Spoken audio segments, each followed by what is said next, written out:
So I've done a lot of bass reviews on this channel.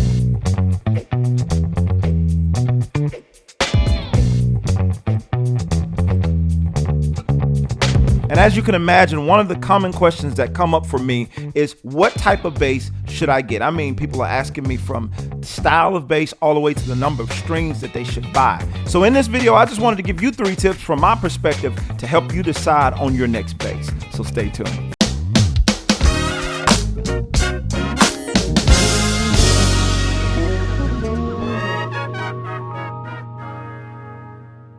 All right, so for tip number 1, what's your goal? What is it you're trying to accomplish? And don't be too broad with this one. Many people don't identify their goals starting out. They just know, hey, I just want to play the bass and I want to sound good. Well, that's pretty broad. I mean, that's a given for most people who are picking the instrument up and are learning how to play it. What's your goal? Now, I have some people who come to me and they're very specific about what they want to do. They want to learn how to play just enough to be able to play at their home church or something like that. And that's pretty specific. That's your goal. I want to know just enough to be able to play at my home church. Well, if that's the case, then that's going to help you to narrow down the type of bass you're trying to get. Are you trying to become a solo player? Or are you just trying to be a solid foundation pocket kind of guy? And so a lot of these things are going to go into the type of bass that you buy. If you're going into like a gospel type genre, then I would probably recommend some type of 5 or 6 string bass. The reason why I don't say 4 string necessarily, because many of today's gospel songs are going to require that you have that low B string and that type of thing. If you want to be somebody who's going to be playing smooth jazz and that type of thing, then you might want a 5 or 6 string bass. You can get away with a 5 string on most gigs because it's going to be very less likely that you get called for a solo, but it happens. Now, if you're the headliner for a smooth jazz type of thing, and I do have a student of mine who wants to at some point become a solo player, and that might require him to have a 6 string or something like that in his arsenal. Don't get me wrong, you can do it with a 4 or 5, but it might just be for the option. But it all comes down to, what is the main goal for you? What are you trying to accomplish? I know it sounds very simple, but if you can answer that question right off the bat, it helps you to narrow down what type of bass do you want to get. You know, do you want that Fender type of sound? Then that's going to point you in the direction of a Fender or something in that neighborhood, like a Bass Mods, a Sadowski, or something like that. Whatever it is, there's so many people that make that Fender style bass now. The options are almost unlimited, but that's going to help you to point out what you want. Tip number 2, this is the big one. What's your budget? I mean, you can want all types of basses, but if your budget says a $300 bass and you want a Federa, then you know that's not going to work. You know, I hate to throw Federa under the bus, but we all know, or most of us should know, that Federa is like one of the high-end elite basses that you can get in terms of price. So you're not going to find a Federa most of the time for $300, unless you probably get it for it. I'm just saying. So you want to keep those things in mind. The budget that you have is going to determine the type of bass you get right out of the gate. Now, there's every now and again where you'll run up on a really, really good bass, like my Squire, for instance, that I bought for like $200 almost 10 years ago. But you'll run up on those gems that sound really, really great for a little amount of money. Now, that's not across the board. And sometimes it's very rare that you're going to find a really, really great bass for a minimal amount of money. Now, you might be asking, okay, Jay, what type of budget do I need to have when it comes to getting me a bass? Now, if you're talking about on the low end, I would still say anywhere from $500 to $1,000 you're gonna need to get you a decent bass. Now, that's not saying you're gonna have a top of the line type of a bass, but anywhere from $500 to $1,000 should get you a pretty decent bass. Sometimes you can get a really good bass for under $1,000. It just depends on where you look and what you want. So it all comes down to what your budget is. If you're trying to get like a mid-range, mid-level bass, or even a semi-professional bass, you can have anywhere from $1,000 to $2,000 and get a really, really nice bass. If that's your budget, and it takes some homework and that type of thing, and researching and finding out, asking the questions based on what your goal is, it's going to help you to narrow down what type of bass it is that you want. So when you're looking to get into the more custom boutique basses, you're looking at most of the time $2,000 and up.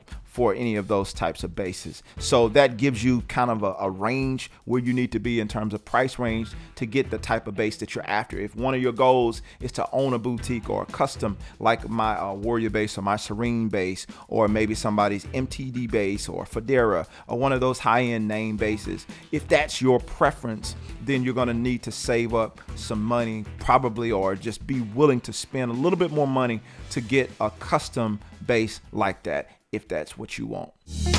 So really quick, I want to let you guys know, if you're somebody who's trying to learn gospel bass and you're trying to improve your playing, your overall aggressiveness, being more aggressive, learning the different styles of music, maybe learning the hymns, maybe learning the congregational songs. You might even be struggling with how to play shout music and all that kind of stuff. If you're somebody who struggles with these types of things, I want to help you, and I want to help you to grow your skills as a bass player. Not only that, if you're struggling with coming up with licks and riffs and those types of things, I want to help you figure it out. So I encourage you to check out the link in the description below, or visit JermaineMorgan.net, and there I have a ton of lessons that you can check out. I have a ton of courses specifically geared towards bass players who are trying to improve in gospel, and a ton of other areas. But if that's where you need help, let me help you by visiting JermaineMorgan.net. So last but not least, for tip number 3, what inspires you? What speaks to you? As you can see, my guy Ryan here, he has a bass that I personally haven't seen before. Maybe some of you guys recognize that bass. If you've seen this particular bass that he's playing, drop it in the comments. I'm interested to hear what you guys are playing out there. But as you can see, he's playing something that seemingly inspires him. All right, so while we're on the subject of what inspires you, I wanted you guys to check this video out with me. It's by my guy Ryan. Gospel music is not his primary genre, so I was interested to hear his take on this. So check this out real quick. Nice, neat looking bass. Yeah, finger work. All right, that's different. I didn't even think to do that.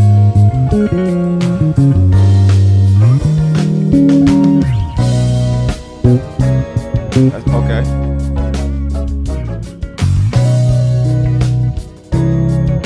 Nice, Ryan.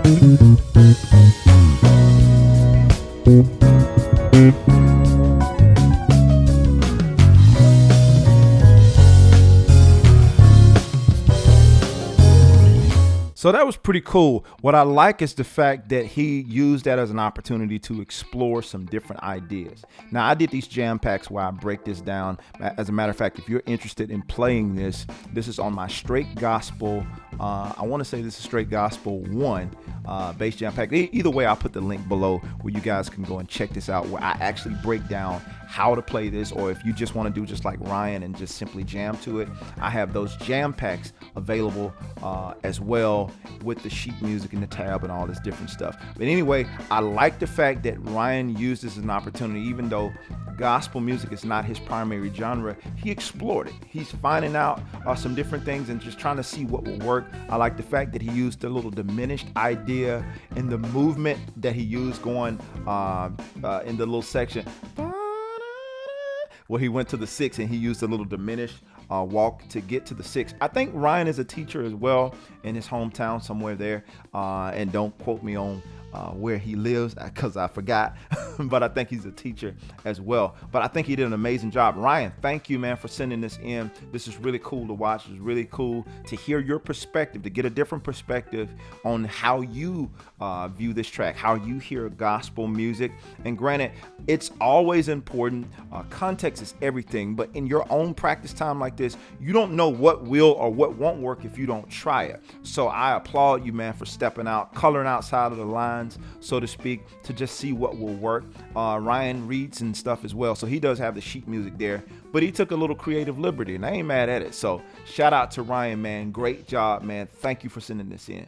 I would say it's definitely important.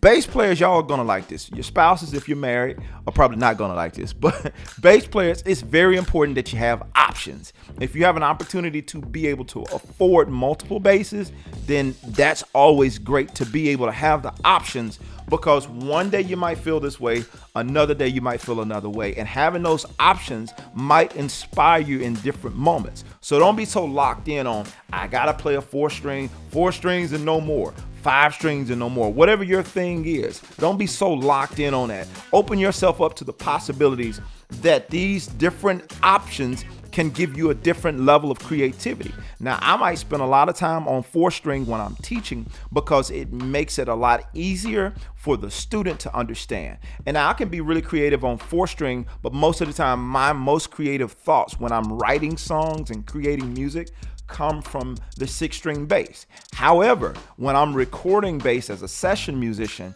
and I'm playing, I prefer a 5 string bass because that kind of helps me to lock in on whatever it is I'm playing, the type of music I'm playing. A lot of times I'm taking the Fender or something in that neighborhood, or sometimes I'll use my Warrior, depending on the type of sound I'm going for the song. Now, all of these things are things that you want to keep in mind, and you'll learn this.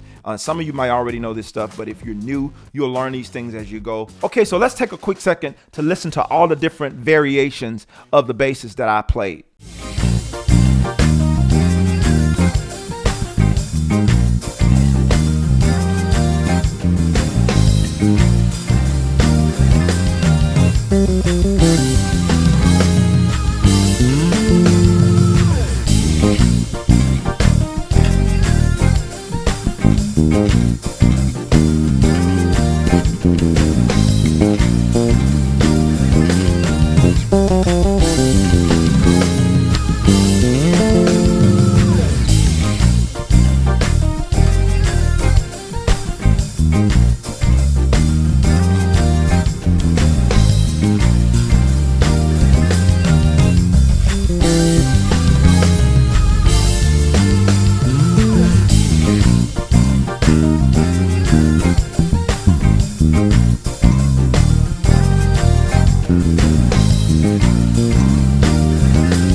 As you can hear, each one of these basses have their own personality, and each one of them serve their own purpose. They all are similar, but different. Every one of them are different. If you don't really hear a difference in either one of the basses, then you probably need to listen a little bit more to be able to distinguish the tone and the clarity, or what stands out about each bass. And do me a favor, while you're watching this, drop in the comments which bass is your favorite. Out of all 4 basses that I played, which one was your personal favorite and why? And when you put that in the comments, keep that in your mind. That might help you to narrow down the type of bass you're trying to get. Even if it's not exactly the exact same brand of bass, it might be in that neighborhood that helps you, like, okay, I like the fact that the 6 string sound like this, or I like the fact that the 4 string sounded like this, or I like the fact that Fender sounded like this. You know, it might help you to make a better or well-informed decision because you're able to hear the difference in all of the basses.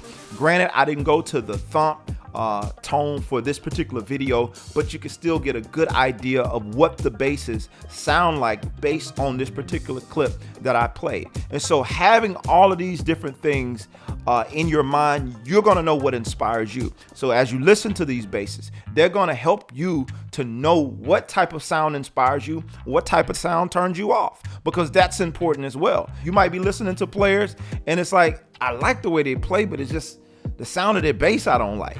And so if that be the case, that helps you to narrow down, well, I don't want that style of bass, or I don't want that kind of bass, or maybe it's that person's EQ settings. It could be a number of things, but the biggest thing you're gonna have to do is explore all these things and revisit all 3 of these tips that I just mentioned. What is your goal? What is it that you're trying to accomplish? What is your budget? You gotta know the type of money you have available to spend, unless you got somebody in your pocket that's just gonna bless you with a bass. Amen. Praise God for those people. And the number 3 thing, what inspires or speaks to you? Because all 3 of these things are gonna be very vital in you choosing a bass. Now you can just go and buy until you get to what you want. If you got the type of budget to do that, by all means, ball out. I ain't mad at you. I'm kind of jealous, but I ain't mad at you.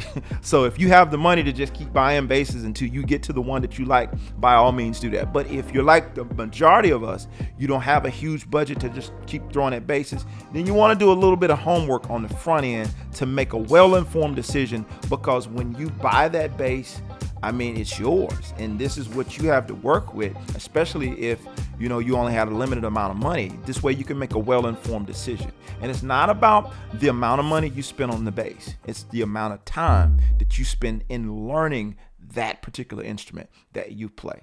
I hope this has been helpful for you. I wanted to do this video again to give you guys something that will help you in making a well-informed decision so that you can ultimately unlock your sound. Listen, I'm Jermaine Morgan. I appreciate you for hanging out with me.